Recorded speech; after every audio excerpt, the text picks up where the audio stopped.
Hey there folks, welcome to Spectrum Pulse. We talk about music, movies, art and culture, and this is Billboard Breakdown.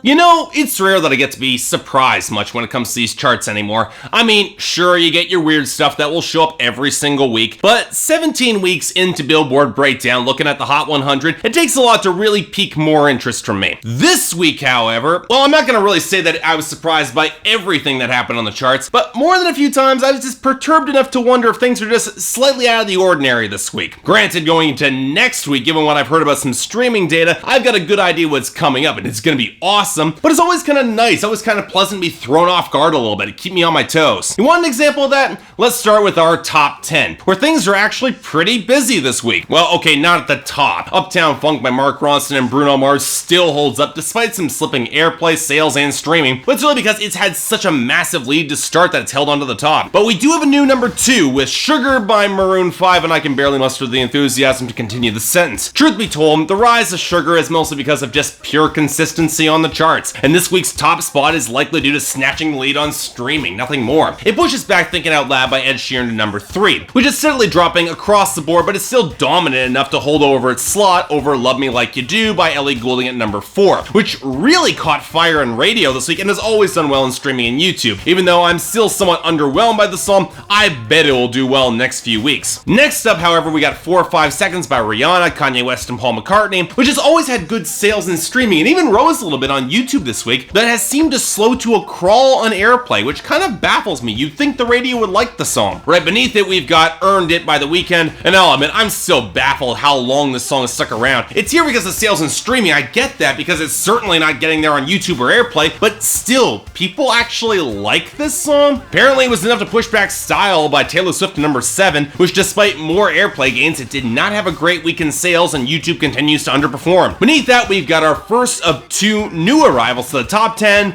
Sam Smith's Lay Me Down, which owes its success to sales and streaming, and we had some good YouTube as well, but the radio is barely taking to it, mostly because it's a dreary, depressing ballad. It's probably Sam Smith's best performance on a single to date, I'll give him that, but doesn't really grip me or interest me all that much, I'm sorry. Still, it was enough to keep Pitbull and Neo's Time of Our Lives to number 9, which had good airplay and streams, but not exactly great sales, and still no solid YouTube presence to get on that. And now we got a final new arrival, one that genuinely shocks me. Trap Queen by Fetty Wap. Now, when I first covered this song on this show, I mostly treated it as a goofy, lightweight version of trap-flavored hip-hop, but apparently it's somehow gotten enough streaming, sales, and even airplay to land in the top 10. Granted, I'm not complaining, I'm just surprised it caught on this much. I mean, I'll take this over Ray Schremer or O.T. Janas's any day, and you know what, I am happy that it's one of those to become successful over those, but still, I'm surprised it got this high. And speaking of losers and dropouts, we don't actually have that many this week. The 3 that I predicted would exit, Like a Cowboy by Randy Houser, Try Me by DJ Loaf, and Sundays by Flora Georgia Line, they were all gone. But then you also lost Love Me Harder by Ariana featuring The Weeknd, which dropped in the charts shockingly fast after it left the top 10. Yeah, it kind of sucks because it was a great song, but it happens. Outside of that, the losers aren't all that surprising either. Kanye's All Day plummets to 51 because it still doesn't have a video. I Really Like You by Carly Rae Jepsen stumbles to 68 because it still hasn't been released to radio yet and hasn't exactly become a viral smash. And Make Me Wanna by Thomas Rhett and The Heart Wants What It Wants by Selena Gomez dropped to 75 and 82 respectively because their songs near the end of their chart lifespan, they'll likely be gone pretty soon. The last 2 songs, they're both from Empire. You're So Beautiful slipping to 70 and Conqueror dropping to 86. But you know what, that's common when it comes to songs from TV. Unless you got a breakout phenomenon and the network capitalizes on it immediately and releases a single to radio, they typically don't exactly stick around. They're just kind of like viral novelties. Now, we didn't get a lot of big gains this week either, and those that we did get, well, remember what I said about surprises? I already talked about Lay Me Down by Sam Smith rocketing up to break the top 10, even though rocketing is not a word that should ever be associated with that song ever. But the big shock for me was the breakout success of Shut Up and Dance by Walk the Moon,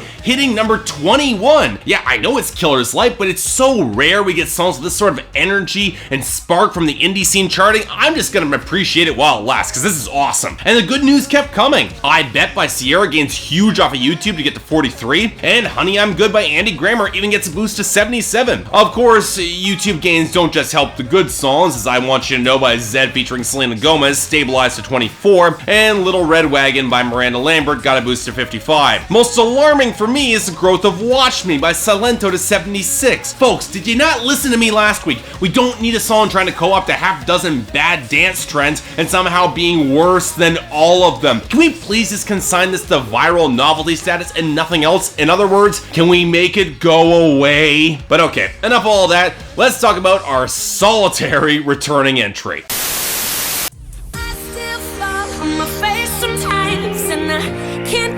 Inside the lines, 'cause I'm perfectly incomplete. I'm still working on my masterpiece and now. Okay, really? This is back? I'm not exactly complaining. It's one of the songs I actually kind of liked off of Jessie J's Sweet Talker, but unless it got a surprise iTunes discount, there's not exactly an uptick in sales, airplay, or streaming to explain why this song is back. In other words, I don't exactly see this sticking around on the charts. Sorry, Jessie J, you had your comeback hit with Bang Bang, but Masterpiece, I'm sorry, I don't think it's gonna get there. And that's all we got with our returning hits. Now on to our 9 new entries, starting with number 100, See You Again by Wiz Khalifa featuring Charlie Puth. We've come a long way from where we began. Oh, I'll tell you all about it when I see you again. When I see you again.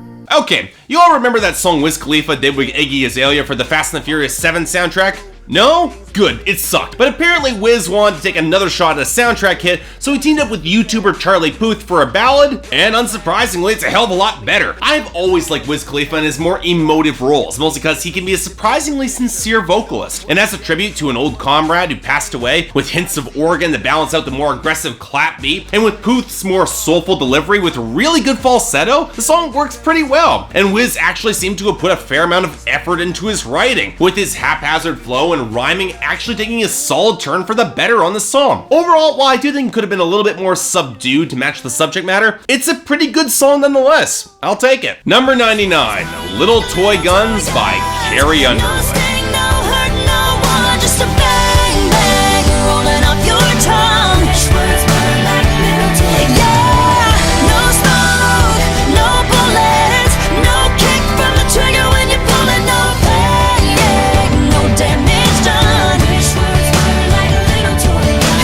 So okay, for clarification, this is not the lead-off single for a new album from Carrie Underwood. Neither was her last song, Something in the Water. Both actually turned out to be additional tracks thrown onto her first greatest hits album. And while the whole Come to Jesus vibe of the former track didn't really stick with me, Little Toy Guns is a darker, nastier song that fits much better in her wheelhouse. Most of Carrie Underwood's best songs are when she gets darker or confronts bleaker subject matter, like my personal favorite, Blown Away. And writing from the perspective of a kid caught in the middle between fighting parents, it's a natural fit in terms of subject matter, especially when paired with a pretty aggressive melodic groove that I did like. I do wish the song was a little bit more raw and visceral though, which has always been an issue I've had with Carrie. She captures the broad strokes of the emotion in her vocals, but can have kind of difficulty nailing the subtler, more intense moments. But overall, definitely one of her better songs. I'll take it. Number 98, Diamond Rings and Old Bar Stools by Tim McGraw featuring Katherine Dunn.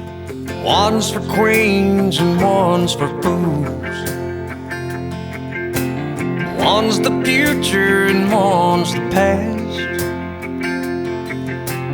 One's forever and one won't last. And here comes the first of 2 songs that I didn't expect to be released as singles from their respective album, mostly because they're shockingly good, but not lead-off single material. But since mainstream country is so desperate for songs because nobody's releasing albums right now, we've now got the 4th single from Tim McGraw's Sundown Heaventown. And you know what? It's easily one of the best songs on the album. In this case, we got a pretty basic neo-traditional country track with some swampy, liquid electric guitars, and a lot of steel guitar too, which I liked. But really, it's the writing that's the star of the song, using a pretty simple dichotomy between the titular objects and then comparisons between them. But the comparisons never actually specify which object they're referring to, which adds a really refreshing layer of moral ambiguity to the song that I actually found really compelling. Now, this is the sort of song that Tim McGraw could knock out in his sleep, and with a pretty basic melodic construction, you could question how much real time and effort really went into writing the instrumentation, but sometimes stripping things back to basics, it works. And this, for me, one of those cases. Check it out. Number 97, Wild Child by Kenny Chesney featuring Grace Potter. Got a rebel soul with a whole lot of gypsy wild style. She can't be tied down before a while. I'll be falling free so alive.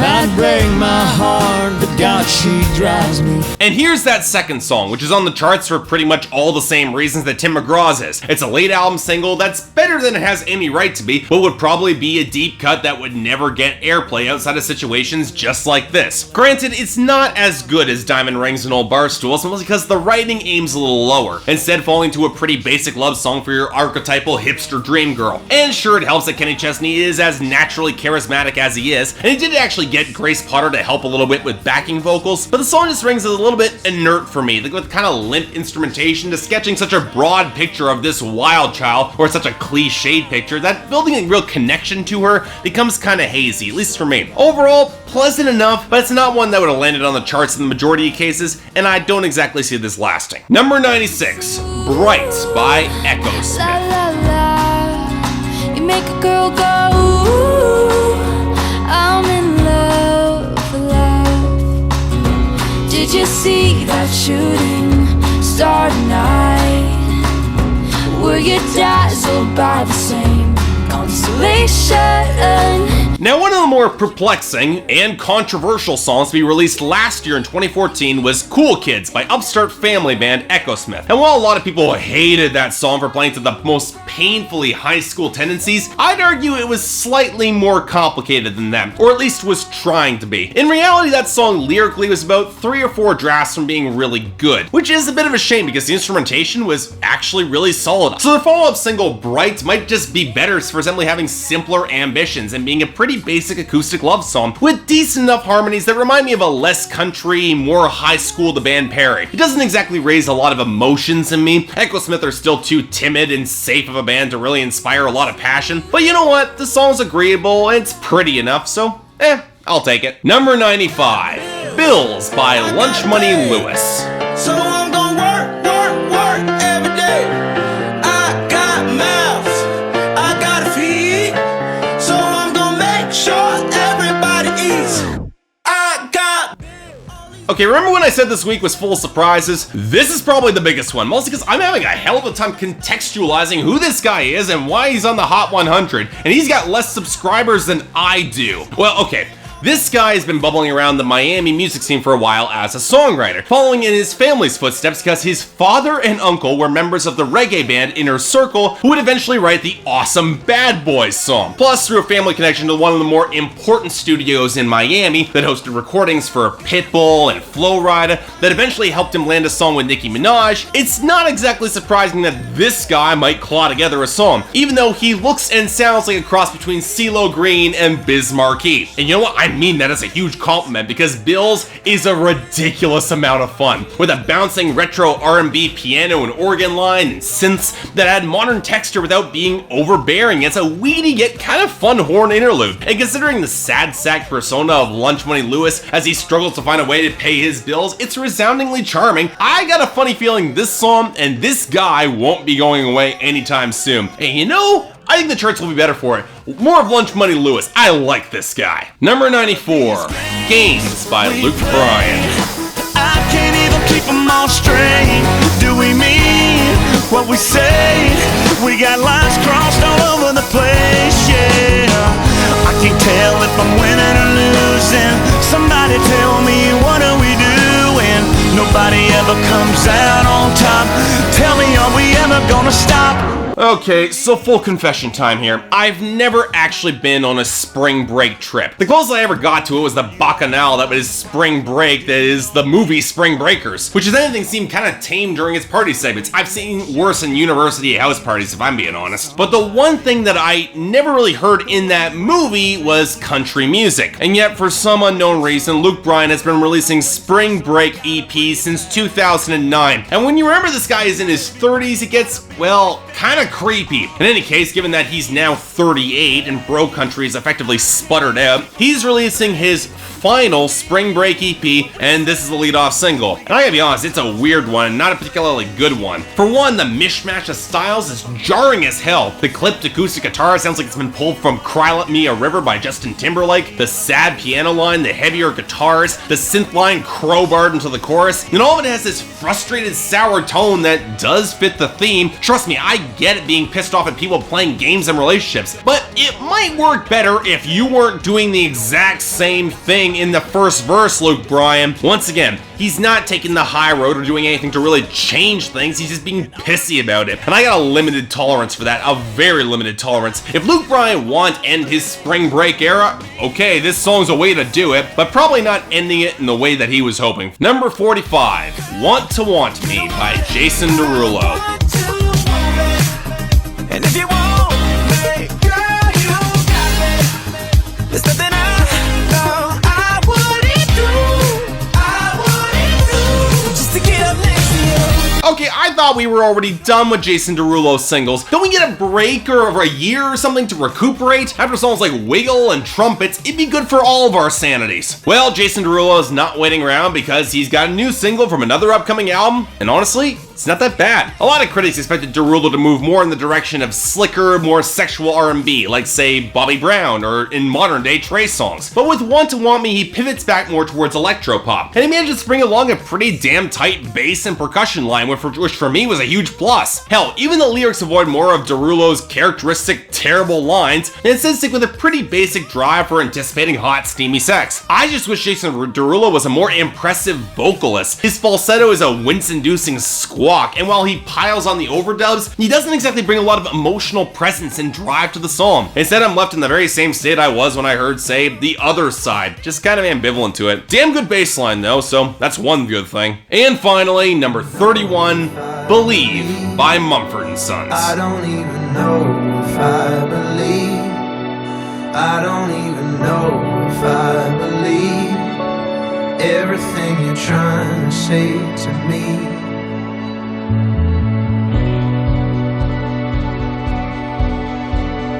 Okay, most critics tend to give Mumford & Sons a lot of grief for their overwrought pretensions towards folk rock that lack in grit and texture, to say nothing of lyrics that really stick the landing. And on some level, the band can be a little insufferable, especially considering they're plainly taking it all very seriously. But you know what? At their best, they can write grooves and melodies that are pretty damn impressive and really propulsive. So when I heard the band was dropping a new single for an upcoming album, I was at least curious to hear where they would take their sound. And they certainly found a new sound, and it's not folk rock at all. Ditching the banjo, Mumford & Sons, they have gone electric. And as such, they found a sound somewhere between the National, Imagine Dragons, and mid-period Coldplay. So why the hell am I so underwhelmed by it? Well, maybe it's because the song takes until the second chorus to really kick the guitar up into a snarl, with only percussion and a pretty minimal bass line to drive the groove. Maybe it's because the guitars are placed too far back in the mix to bring real fire to match the drums, or the washed out guitar that provides the faintest hint of background texture and little else, or the fact that lead singer Marcus Mumford doesn't actually spit fire or real power in his delivery or sound like he cares. For once, I actually do like the lyrics on the song. Crisis of faith in a relationship, it's pretty well realized, but it's nowhere near as visceral or gripping as it should be. And if this is where Mumford & Sons are taking their sound, well, okay, I might have reason to be concerned about that next album, because yikes. So yeah, that was our week, and overall, for the most part, the surprise turned out pretty damn good. Not all of them. Games by Luke Bryan easily snags Worst of the Week for being just a total mess, and I'm giving dishonorable mention to Believe by Mumford & Sons for being a lead-off single with no real propulsive energy, which is kind of inexcusable if they're going electric and we're at their best with killer grooves. They should know that. But for Best of the Week, yeah, honorable mention will go to Tim McGraw and Catherine Dunn's Diamond Rings and Old Bar Stools, which leaves